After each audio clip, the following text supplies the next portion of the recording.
Welcome everybody to 30 more anime with hidden mental illness. My name is Misty and over a year ago I made a video about this topic for two reasons. Mental illnesses needs more awareness, and because people can often relate with anime characters, it's nice to see some with real life flaws.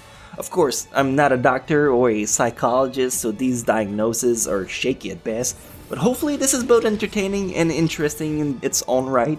Since I already did a part 1 to this video that you can check out here, I won't be taking the same character from that original list or even the same anime, but we'll still cover at least 30 more shows, so let's begin! Starting off the list with Midare Ikishi from Kuragurui with compulsive gambling. It's no doubt that an anime entirely based on the concept of training students to gamble would have one or at least a few of them go crazy about the whole thing. In the case of Midare in the show, she gets a rush playing against the odds, even going to the extent of playing Russian roulette for the thrill of the chase. Some people would argue compulsive gambling isn't quite a mental illness, but there's a thing called gambler's fallacy.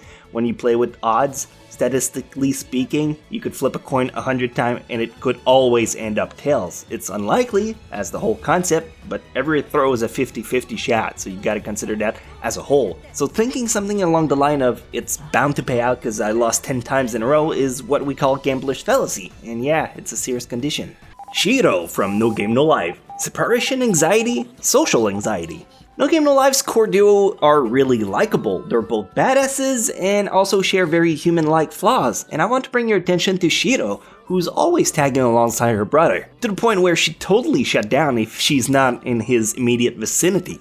Pair that with her lack of social skill that also build up her anxiety, you end up with a very complex and lovable moe character that you just want to hug to make her feel safe. Speaking of Shiro, Deadman Wonderland. This one has a pretty big spoiler, so if you were planning on watching the anime at some point or read the manga and you don't want any spoilers, make sure to jump ahead to this timestamp for the next one. You good? Alright. Shiro Dissociative Identity Disorder, aka Split Personality. It's a big reveal within the story that the loving and carefree girl that is Shiro actually harvests within her another persona that kicks in once in a while, which is pretty chaotic to say the least. Dissociative Identity Disorder can happen for many reasons. Can be a way for the brain to cope up with PTSD, short for post-traumatic stress disorder, trauma during childhood like sexual or emotional abuse, and so forth. It's an illness often used in series for twists and wow factor, but it's still a pretty severe condition not to make light of. So last year in the previous video I covered Okabe from Steins Gate because he's the main character with the biggest focus on, but that also led me to skip mentioning Moeka, which is a much richer character mentally unstable. Moeka Kiryu from Steins Gate, depression, social anxiety, paranoia. When you first meet her, she comes off as an introvert who refuses to talk to anyone unless it's via text message, but as the story progresses you find out this coy and shy girl definitely has more to her personality. Again, I'm kind of avoiding spoiling too much out of it if you plan on watching it, but yeah, check it out. Banri Tada from Golden Time. Amnesia. While Amnesia is often thrown around as a cheap method to mystify a character and build it up, it's also a pretty serious and obnoxious illness to have to deal with.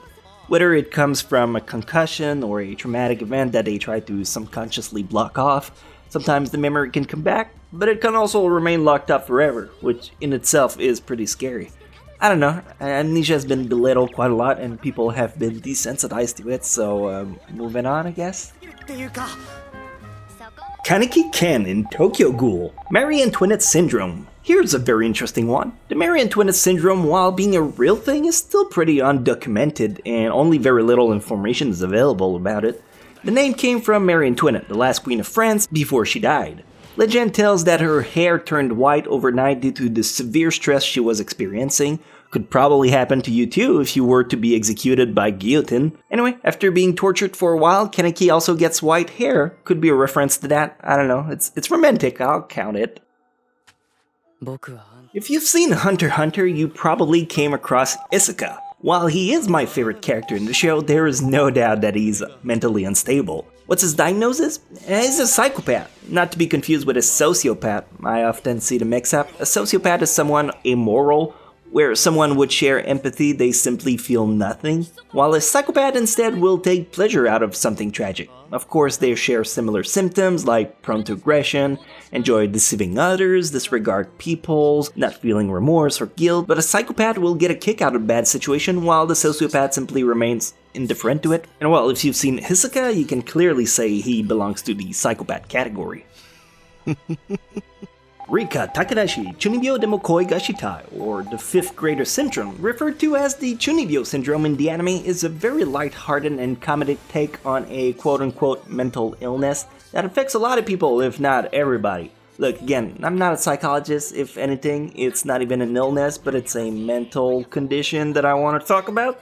The Chunibyo syndrome is the passage from childhood to adulthood where you lose your childlike wonder. It usually happens around 5th grade, hence the clever name it got. Think back to when you were in early teen, running around with your arms in the back making ninja seals with your hands.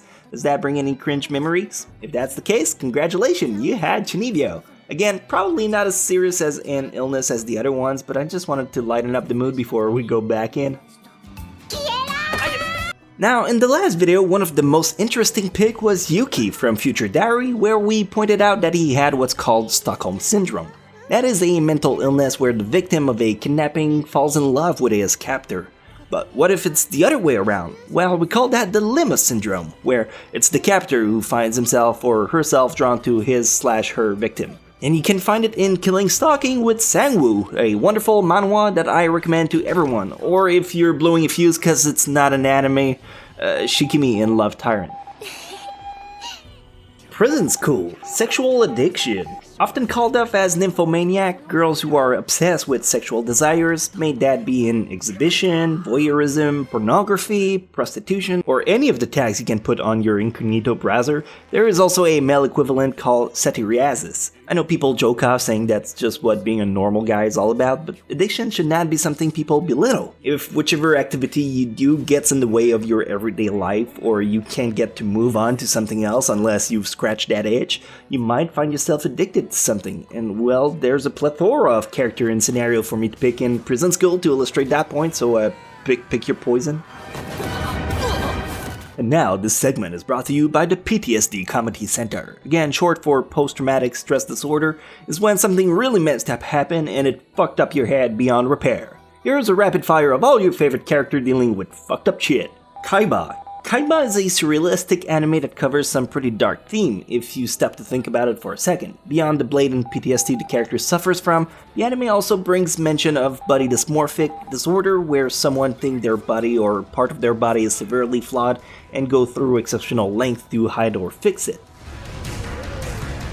In Space Brothers, most of the anime revolves around one post-traumatic event and the depression that it came with it. Gundam Seed, Yamato Kira. Straight up textbook PTSD. Tokyo Magnitude 8.0, one of my favorite anime about how a girl deals with a shocking event and how her mind cope up with it. Don't want to spoil it off if you haven't seen the anime, but this show also touched briefly on survivor's guilt. Highly recommend this one. Grisaya no Kaijitsu. Everyone. So the Fruits of Grisha might seem innocent enough for the first few episodes before it takes a drastic turn, and showcase how everyone had a tragic event which left them scarred. They all deal with different mental illnesses, from PTSD to depression to self-blame to survivor's guilt again, and so on. Find a girl Nacho and she's got a messed up past for sure. Fate Stay Night, Shido. Man, what a basket case this one is. Shido is one of the main protagonists in the Fate franchise, and he suffers from several mental illnesses. Suppressed PTSD, crippling survivor's guilt, void of self-worth, identity crisis, and the inability to feel happiness unless he's helping people. And that's just skimming the surface of his personality. In Ultimate Survivor Kaiji, we find another case of compulsive gambling. And this is one that hurts a lot because as you go through Kaiji's life, you really do see the odds are always against him. But at the same time, it's hard to feel bad because he's constantly digging his own grave. As a viewer, you tag along his challenges and you really feel like by the end he's a changed man that learned his mistake, but at the first occasion he blows it out the window and is back to square one. This one hurts because I was really rooting for him to get better, but it's a bitter reality that you can't get away from this kind of addiction. In Akimega Kill, we have pretty much everyone. Let's focus on Seiryu Hubikuiris. There's no doubt she has something going on, but what exactly is it? It could be a mix of PTSD, obsession of justice, megalomania, lack of self-preservation considering she blows herself up. And if she's not good enough for you, I mean, pick any other character in this anime, they all got something going on. In Race, we have another pretty big spoiler, so feel free to skip ahead to this timestamp if you don't want the bad guy to be revealed, although anyone who's seen it will tell you it's one of the most obvious reveal they've seen in a long time. You good? Yeah.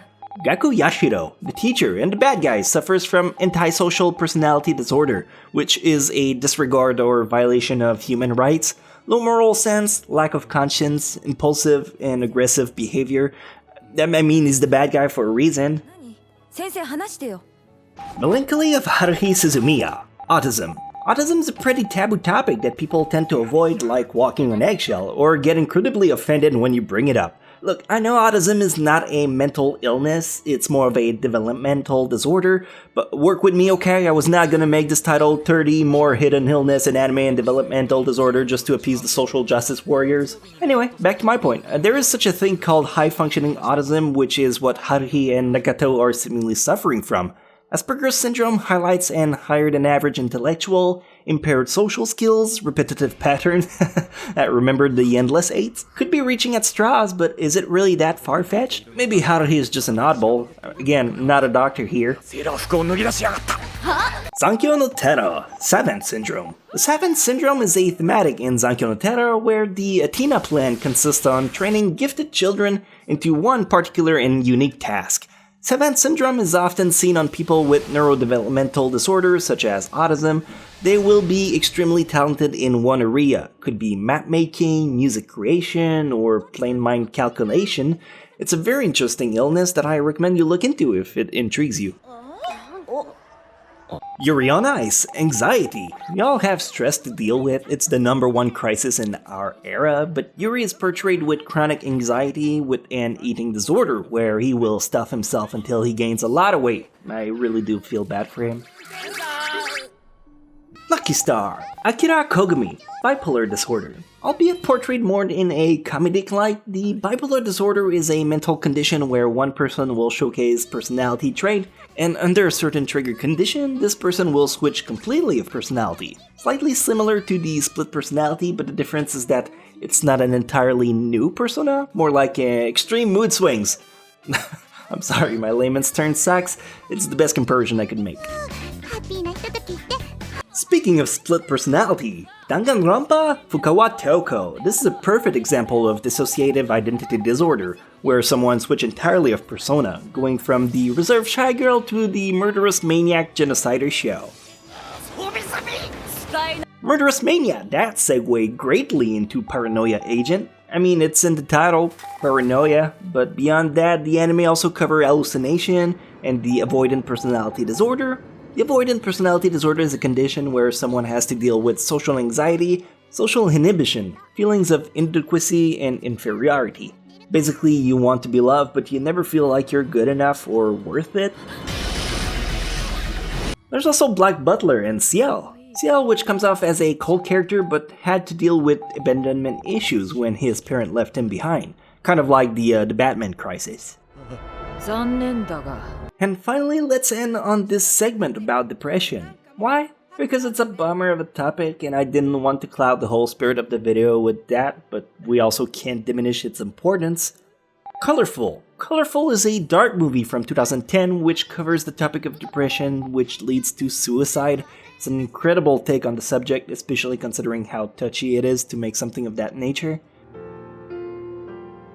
Haku no Hana. Despite its very unsettling art, it's a story that heavily focuses on depression and how to deal with it.